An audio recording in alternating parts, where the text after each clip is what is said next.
Hello viewers, আসসালামু আলাইকুম। Cooking Bangla channel থেকে আপনাদেরকে স্বাগত। আজ আপনাদেরকে যে রেসিপিটা আমি শেয়ার করতে যাচ্ছি সেটা অত্যন্ত জনপ্রিয় একটি রেসিপি। সবারই খুবই পছন্দের একটি খাবার। সেটা হচ্ছে রসমালাই। রসমালাই আমরা সকলে প্রায় কম বেশি পছন্দ করে থাকি। আর এটা সব জায়গাতে অ্যাভেলেবল পাওয়া যায় না। শহর ছাড়া তো ছোটোখাটো শহরে বা গ্রাম অঞ্চলে এটা অ্যাভেলেবল বিক্রি হয় না কোনো দোকানে। তাই আমরা যদি ঘরে বানাতে পারি তাহলে অনায়াসে খেতে পারবো যে কোনো সময়। তাই এই সহজ একটি রেসিপি আপনাদের মাঝে শেয়ার করব। আপনারা ইচ্ছা করলেই ঘরেই বানাতে পারবেন, বেশি উপকরণের প্রয়োজন নেই। খুব সামান্য উপকরণ দিয়েই এবং খুব মজাদার এই রেসিপিটা তৈরি করা যায়। তো দর্শক চলুন আর দেরি না করে চলে যায় মূল উপকরণে। কিভাবে তৈরি করব, আপনারা কিভাবে তৈরি করবেন এটা আমি এখন বিস্তারিত দেখাবো। প্রথমে এরকম একটি বল নেবেন। হ্যাঁ, এই বলে আমি নিয়েছি একটি গুঁড়ো দুধ, 75 গ্রামের একটি গুঁড়ো দুধের প্যাকেট।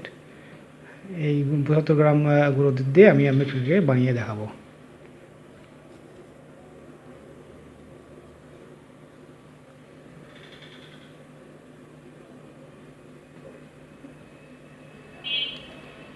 গুঁড়ো দুধের সাথে আমি এখন 1 চামচ, এর সাথে আমি মেলাবো এখন 1 চামচ আটা এবং হাফ চা চামচ baking powder. Baking soda use করিনি, আমি বেকিং পাউডারটা ইউজ করছি 1 চামচ। বেকিং সোডা যদি ব্যবহার করেন তাহলে পরিমাণে একটু কম ব্যবহার করতে হবে। বেকিং সোডা একটু বেশি লাগে, বেকিং পাউডার একটু বেশি লাগে, বেকিং সোডা ব্যবহার করলে একটু কম লাগবে। এর সাথে দিয়ে দিচ্ছি আমি একটা ডিম।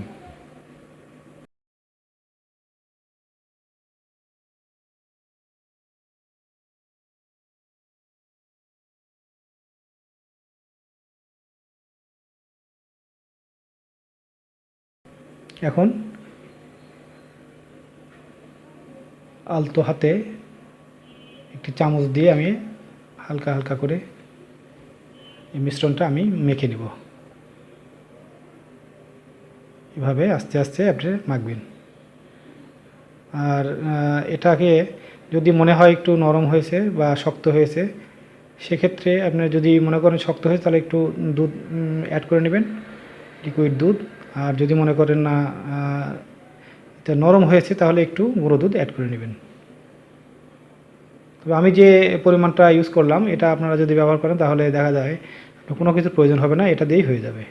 আমি একটি ডিম নিয়েছি, ব্রয়লার মুরগির ডিম। ব্রয়লার মুরগির ডিমটা একটু বড় হয় এবং এতে লিকুইডটা অনেক বেশি থাকে। হ্যাঁ, দেশি মুরগি বা হাঁসের ডিমে একটু কম হয়। আমি যে উপকরণটা ইউজ করেছি আপনারা ঠিক সেগুলি ইউজ করবেন, তাহলে দেখবেন পারফেক্ট এরকমই হবে। আমি এই রেসিপিটা অনেকবার ইউজ করেছি, কমসে কম 10 থেকে 12 বার আমি বাড়িতে তৈরি করে খেয়েছি এবং খুব ভালো পারফেক্টভাবে হয় জন্যে আমি আপনাদেরকে এটা আমি শেয়ার করলাম।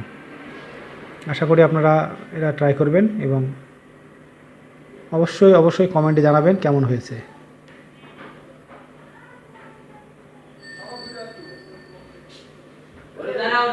এভাবে খুব একটা বেশি ময়ান দিবেন না, তাহলে মিষ্টিটা শক্ত হয়ে যাবে। চামচ দিয়ে আমি হালকা করে এভাবে মেখে নিলাম। বাস পুরোটা একটা নরম খামির এবং খুব চিপচিপে বা আঠালো একটা খামির তৈরি হবে। হয়তো মনে হবে যে এটা দিয়ে গুটি বানানো যাবে না, খুব নরম এবং খুব আঠালো, কিন্তু না, এটাকে এভাবে মাখার পরে 10 থেকে 15 মিনিট রেস্টে রেখে দিবেন। তারপরে দেখবেন যে অনেকটা শক্ত হয়ে গেছে।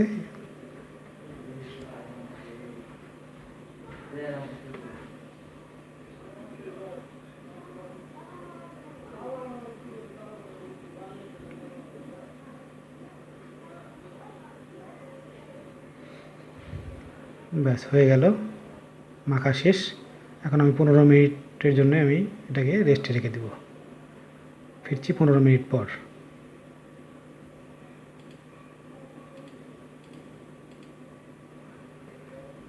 15 মিনিট হয়ে গেছে, এখন আমি এটাকে গুটি করব। একটা প্লেট নিয়েছি আমি, এবং একটা বড় প্লেট নেবেন, যাতে মিষ্টিগুলো অনায়াসে রাখা যায়, একটা গায়ে একটা লেগে না থাকে, তাহলে হয়তো লেগে যাবে, এতে সমস্যা হতে পারে। এরপর আপনি হাতে তেল, সয়াবিন তেল বা ঘি,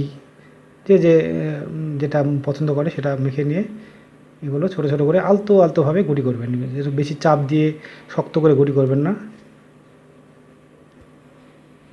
কারণ এই টিপসগুলো ফলো করলে ইনশাল্লাহ আপনাদের মিষ্টি 100% নরম হবে এবং খুব স্বাদের হবে।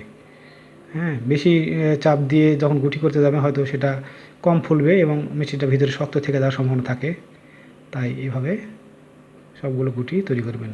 সাইজ আপনাদের ইচ্ছা মতো করবেন, সমস্যা নেই, ছোটো বড়ো কোনোটারই সমস্যা নেই। বড় করলেও যে মিষ্টি ভিতরে কাঁচা থাকবে তা না, ছোটো করলে কী হয়, রসমালাইটা অনেক সাইজে বেশি হয় এবং পরিবারের সদস্য বেশি থাকলে সেক্ষেত্রে আপনাদের এটাকে মানে মেনটেন করাটা ভালো হবে। আমি এই সাইজ গুটিটা পছন্দ করি বেশি, তাই আমি ছোটো ছোটো করেই তৈরি করছি। এটা ফুলের ডবল হবে যদিও দেখতে ছোটো লাগলেও।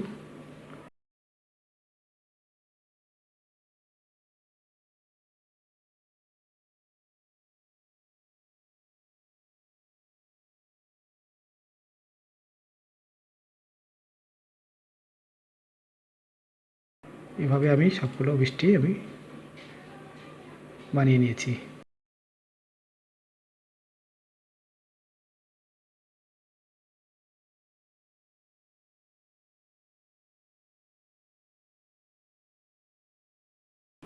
এরপর আমি একটি পাত্রে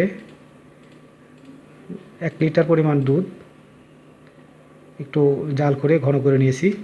এর সাথে আমি স্বাদ মতো চিনি অ্যাড করব, যে যেরকম মিষ্টি পছন্দ করে। আমি এখানে প্রায় এই কাপে মেজারমেন্ট, যে এই কাপ দেখছেন, এই কাপে আমি প্রায় 2.5 কাপের মতো চিনি অ্যাড করেছি।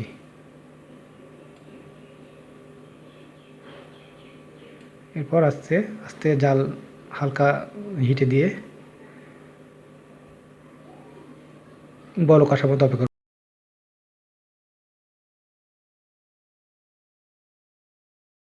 বলক এসে গেছে, এখন আমি পুরো মিষ্টিটা এর মধ্যে ঢেলে দেব।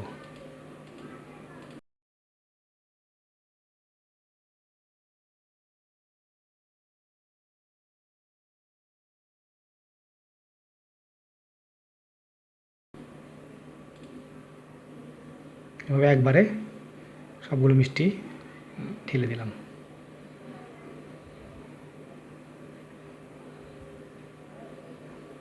এখন এটাকে আমি মিডিয়াম আঁচে জাল করব প্রায় 15 থেকে 20 মিনিট।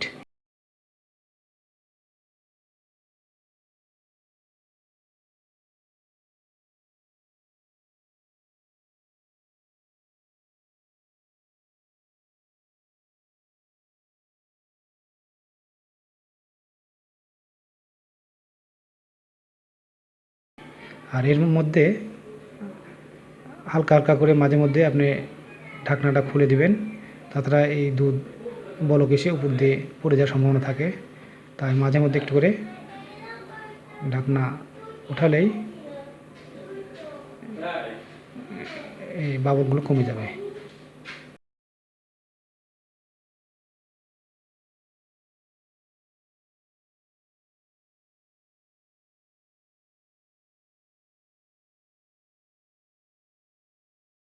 এভাবে বারবার কিছুক্ষণ পর পর ঢাকনাটা উঠিয়ে দিলে আস্তে করে আবার এই বলকটা কমে যাবে।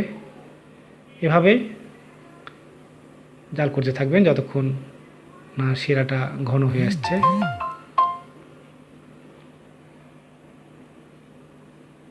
এরপরে শেষের দিকে যখন আস্তে আস্তে মিষ্টিটা প্রায় হয়ে আসবে, তখন আমি ভ্যানিলা এসেন্স অ্যাড করে দিচ্ছি 1 চা চামচের মতো।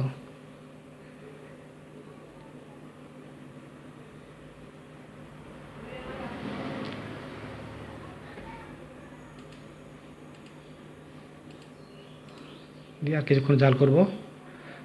এরপরে একটা মিষ্টিটা উঠে আমি দেখব যে সিদ্ধ হয়েছে কিনা।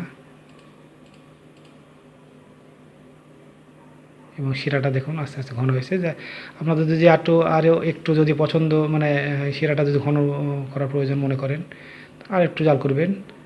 তো আমার দুধ বেশি না 1 লিটার দুধ, তো বেশি হয়নি শিরা, তাই আমি খুব একটা বেশি জাল করব না। এই দেখুন মিষ্টিগুলো ফুলের ডবল হয়েছে।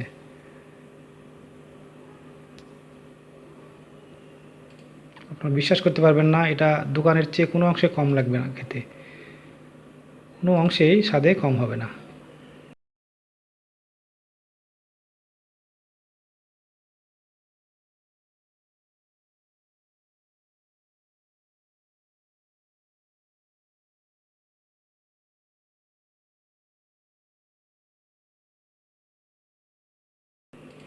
বাড়িতে অবশ্যই ট্রাই করবেন। এই দেখুন ঠান্ডা করার পরে আমি এটাকে সার্ভ করছি বাটিতে। দেখতে খুবই লোভনীয় এবং খেতে অসম্ভব অসাধারণ স্বাদ। প্রথমে তো আমি বিশ্বাস করতে পারছিলাম না রেসিপিটা পেয়ে, তারপর যখন বানিয়ে খেলাম তখন বিশ্বাস হয়েছে যে হ্যাঁ, ঘরেও তৈরি করা যায় রসমালাই।